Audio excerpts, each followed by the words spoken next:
What's up, Digidestins? This is Kyle D, better known as RideMyAvatar, and it's pre-release weekend, so I figured it would be good to get you guys knowing what you should be trading value cards of, because let's be honest, they are really overpriced in the pre-release sales and everything like that until release set, and they kind of just tank after 2 weeks or after that. So without further ado, let's dive in the video, let's talk about it, and let's get into it. So first card we're going to talk about for value here, and this is going to be for a lot of trades and stuff like that, because alternate arts are usually the fetch cards.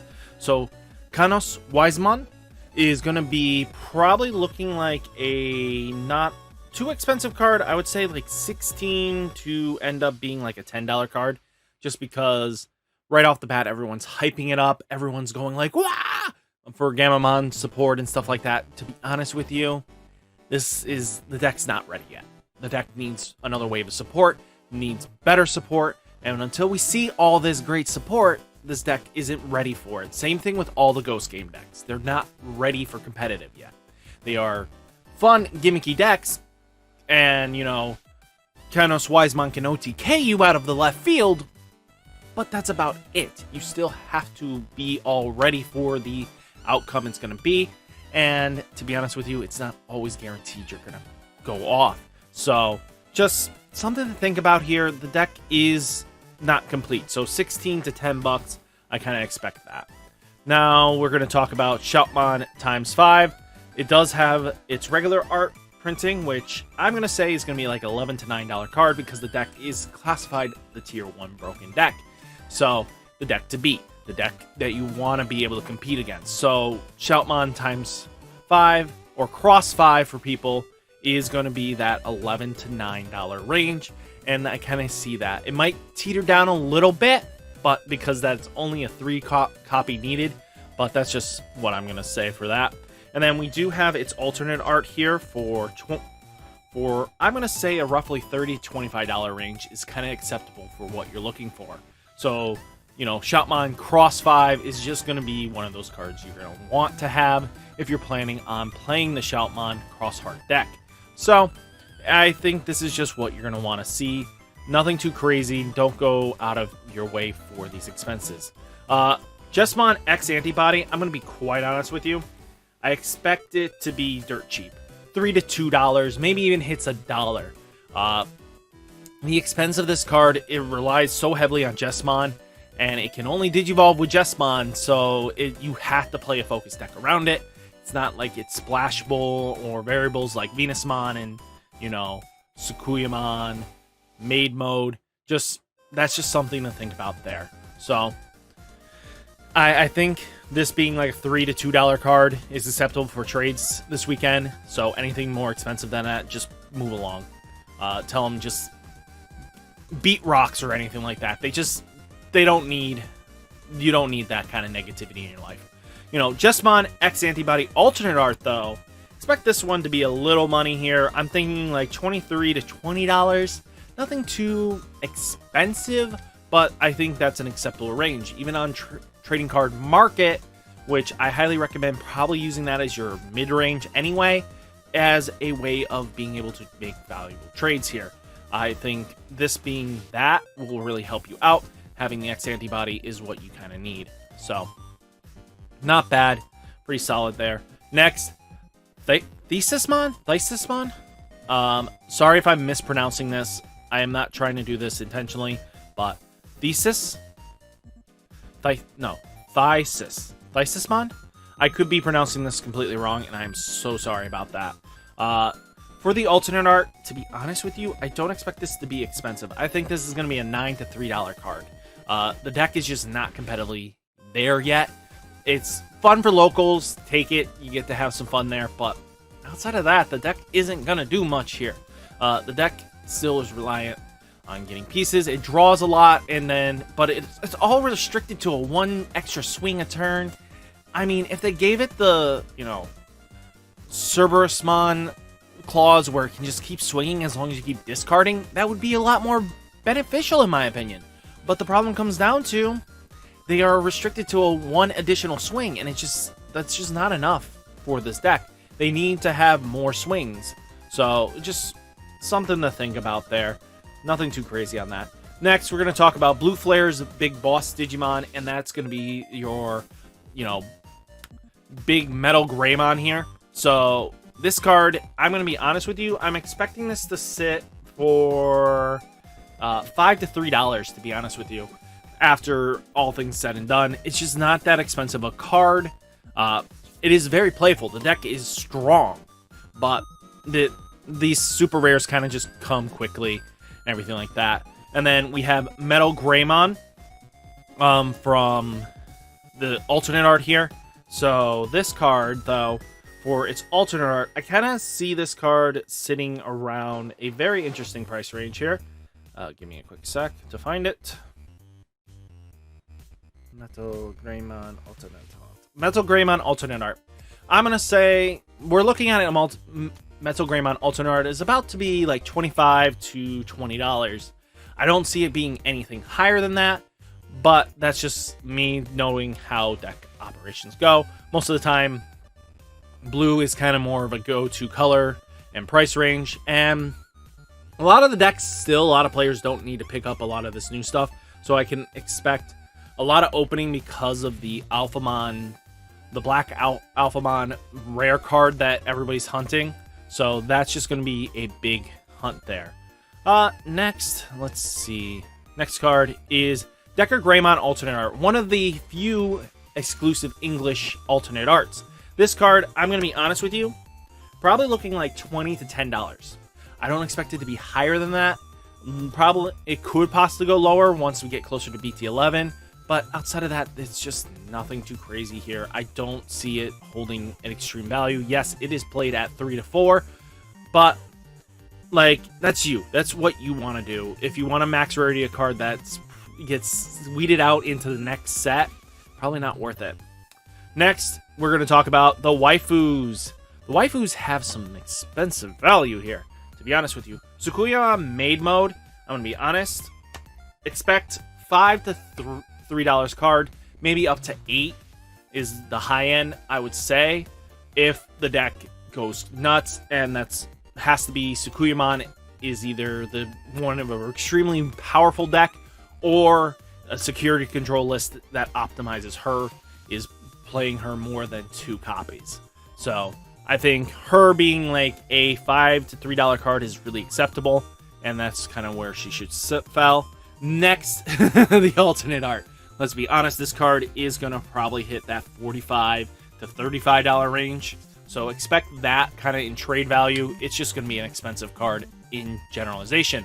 So if you get this, congratulations. That's a really good pull, but it is quite expensive of a card in general. Next, we're going to talk about... Get that a little better. There. No! I did not want Alpha. So Venusmon herself is, sorry for technical difficulties, but herself, I'm thinking you're going to expect this card to be like, oh, this has got to be a $15 card, super rare. No. Expect her to be like $6 to $5. She is very splashable, but again, I don't see her holding an $11 range. Yes, the super rares are kind of what are pushing this, but she is restricted to yellow. Not every deck can just splash her in like a Chimeramon and stuff like that. She could have that waifu tax that could bring her to 11, hold her at 11, but I'm going to be honest with you, solid price range is like 6 to 5 because people are going to be opening this box just for the Ghost Alphas, and I mean the Black Alpha, and to be honest with you, they're going to try to move it ASAP. But Venusmon alternate art, though, I'm going to say is going to be probably the highest alternate art, minus, probably one other card. But Venusmon alternate art is probably going to sit at $47, probably $40 range very easily. Just waifu tax hardcore on this, and it's Olympus 12. I'm going to be searching for it just because it's an Olympus 12, and I'm excited for Olympus 12 stuff. Angorumon. So Angorumon, expect this card to be dirt cheap, to be honest with you. I do not expect this thing to be more than like $6 to $2. Nothing too crazy out of that. So it's going to be definitely cheap. So don't go too crazy on this. This isn't really trading worth. And then we do have its evolved form, its ultimate Lamortmon. This card is I'm going to be honest with you, going to be dirt cheap as well. I don't see this thing being anything special because the deck is not playable yet. You're looking like probably $5 to $3 very easily for this alternate art. There's no value in it. Let's talk about the King Bloomlord himself. So Bloomlord might see some difference here. So Bloomlord, I'm going to be honest with you, probably his base form is going to be like $3 to $2 just because he falls under green. Even though he's classified going to be the best deck, people are skeptical because of what happened with Grandis. And when Grandis does that, you're going to have issues. So people are very skeptical. They might not go for Bloomlord, and it just might flood the market.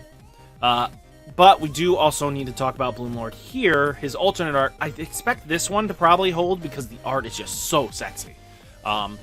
We're looking at probably $30 to $15 range. So maybe 25 he'll hold for a bit, then probably seep down if people aren't really trying to hold it and want to play it in EX3. But that's the only way I can see it probably holding the 30 range is if it's really good, if people are really excited for EX3 Hydra Bloomlord. So that's the only way I can see that being overly valued. Next, we do have Speromon, or JJ the Larias Jetplane. So Speromon, this is going to be probably one of the more expensive BT-10 rookies here. Let's be honest, because it plays so well in Crossheart. Speromon, I can expect to say, honestly, where it's going to fall is going to be like $20 to $15 range this weekend. And then maybe teeter off, depending, but since Crossheart is best deck in format, it's one of those pieces you're going to need, and it's really the only one. The rest are pre-release stamps based, so you're going to be hunting those like crazy. Then we have Genkumon X Antibody.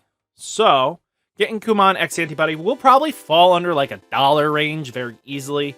I'm going to say this, probably going to be at start, probably $2 to $1. Don't expect this to be expensive. You're pulling this is like bulk super rare. Until they make some really way of making this deck broken on his own. He can't be splashed in Jesmon. He can't. He has to have his own deck. But his alternate art, I couldn't really expect this because Jesmon is a fan favorite. And, this Chad-looking guy here, look at the chin line. That chin line right there. Worth every penny, I gotta say. But Genkumon, I'm going to be honest with you, $16 to maybe $10 for this alternate art. Maybe fall less to $5 if people aren't really hunting it and they're just trying to push it. So, just something to think about there. Then, let's get into the next one. This should be my pick. Dark Knightmon X Antibody. Looking like a $2 to $1 card. I don't expect this to be expensive. I think this is going to be dirt freaking cheap. There's no reason for this card to be ever expensive in people's eyes. But to be honest with you, it's a really good deck. So, just something to think about. And then its alternate art, Chef's Kiss. Looking like a really powerhouse here. Why am I saying this? Is because you do have the alternate art. And I think this is going to be like $13 to $5. It could go higher if it starts topping like crazy. So if you see it for 13 or can get it in that range, might be worth getting. There's just a lot of people are undervaluing the deck, and take advantage of that undervalue if you're playing Dark Knightmon. Next, we're going to talk about Beelzemon. Beelzemon does have an alternate art. It just doesn't show up. I can't find it right now. But this card, expect like $26 to $20 range. I find it acceptable for this. It could lead lower because this card could not see play in any of the future stuff. So, just something to really keep an eye on. But it is a cool alternate art nonetheless. Then we have My Nerveamon. My Nerveamon is going to be really interesting for a lot of players. She is definitely one of those purple hunt cards. I'm going to say $4 to $2 is acceptable for her. Anything more than that, you are overpaying or over trading. Do not waste your money on it. I really don't. I'm trying to save you money here. But it's alternate art, though. Expect her to fall in the range of $33 to probably like $20 range. find that acceptable. Anything more than 33, don't pay it. But she could definitely fall a little bit lower because of, depends on how well Loop does in our format. Yes, there's a lot of hype driving her, but to be honest with you, she doesn't do well even in the following format afterwards, but we'll have to see. It's just something to think about here. But if it works for you, it works for you. Then Speromon CL. She's going to be like your $50 to $35 card very easily. She is so the backbone of the new Jesmon deck. It's not even funny. You want to have as a good copies of her, and her art is just beautiful. So I think this is really cool looking, and I think this is going to be like that $50 to $35 range. Now we're getting closer to rounding up. We do have the Omnimons here. Regular Omnimon, I don't expect to be that expensive. To be honest with you, I can see him like a $4 to maybe a $2 card when all the dust settles, because it's a one-of in the decks is played in. There's no reason for a one-of to be that expensive. Yes, it is a game finisher in its own right, but at least with this card here, the alternate art though, you're probably looking for a little bit more money on that aspect. $26 to $20 I can see very acceptable for this card. So something out of that, I really do think that's really awesome. Next, finally, we'll talk about it. It's just Shoutmon. Shoutmon King Mode. So first off, Shoutmon King Mode, I'm going to be honest with you, probably like a $5 to close to probably a $1 secret. The reason why I'm saying this is that it is not very much needed for the deck it's going into. Until the card is relatively needed for its counterpart deck, don't waste your money on it. And then its alternate art, we'll talk about it here. We're looking at, I'm going to be honest. I'm thinking about it. About 20 bucks, I'll say. 20 to like $15 range, especially for this alternate art. That's not going to see much play. It's a secret. It's going to try to hold its value, but then it's going to teeter down. Just how always it does, but like that should be very solid in its price range. Using other cards' fluctuations as well, since the secrets aren't what's selling the set. Jesmon, though, might be a little more of a chase hunt card. The reason why I'm saying this is that, let's look at it. Jesmon GX here, probably like a $20 to $16 card once the dust settles. It's going to be like a 2 to 3 of index lists, and there's no other reason to play it outside of that, outside of Jesmon right now. There is a what is it? Look, I can't talk today, apparently. Blue Royal Knight list, but outside of that, this is just Jesmon GX being Jesmon GX. I'm going to be honest, $40 to $35 for its alternate art. I wouldn't expect anything higher, because that's just how that's going to be. But it's such a beautiful card, in my opinion. The artwork's amazing. And now let's get into your box topper tamers. I'm going to be honest with you. Probably expect $3 to $5 each, in that range. Nothing too crazy. They're not expensive. They're just going to be, I think Nene and Yu will be definitely the cheapest. I don't think Ruli, she has one. I think it's only these guys. So outside of that, nothing too crazy there. And then finally, let's go over some of the pre-release stamp stuff. Decker Drummond, $14, a little overpriced. This will probably settle around $7 very easily. Kiriha, you have the box topper version, not worth this much. Decker Greymon, not worth this. Dark Knightmon, 100, you're joking. This card probably will sit at 10 very easily. Reinforced Plugin Ho, not worth 40 bucks, but this stuff, yes, it is harder to pull and stuff like that, but $60 for Pikmin, 25, I assign that acceptable. But oh my goodness, people are crazy right now. These prices are a little too steep, in my opinion. So this is going to be like what you find acceptable for trade-ins. Pre-release for pre-release card is kind of usually how you go about it, especially if you just have cards you need to not. So that's kind of how I'm going to say you want to go about this. Nothing too crazy out of the pre-releases, but it's just a little expensive for a lot of this. You know, Hero of the Sky, 20 bucks. Nene, no way, 20 bucks. Okay. People are overpricing this really quick. Beelzemon, $95. Berry Claw, 15. Let's see if I can find Galsgamamon. Can we find Galsgamamon in this? Gals. There we go. $8. See, that's acceptable. Why is that not like $100 right now? Justimon Critical Arm, $44. Get out of here. But man, oh man, guys, hopefully you guys don't get burned by the pre-releases. So guys, I'm just trying to help you guys make acceptable trades and values, guys. So hopefully you guys stay safe, stay healthy, and remember, hit that like button, hit that subscribe button. It really helps the channel out, or even just send emojis my way. Without further ado, I'll catch you in the next video. Peace!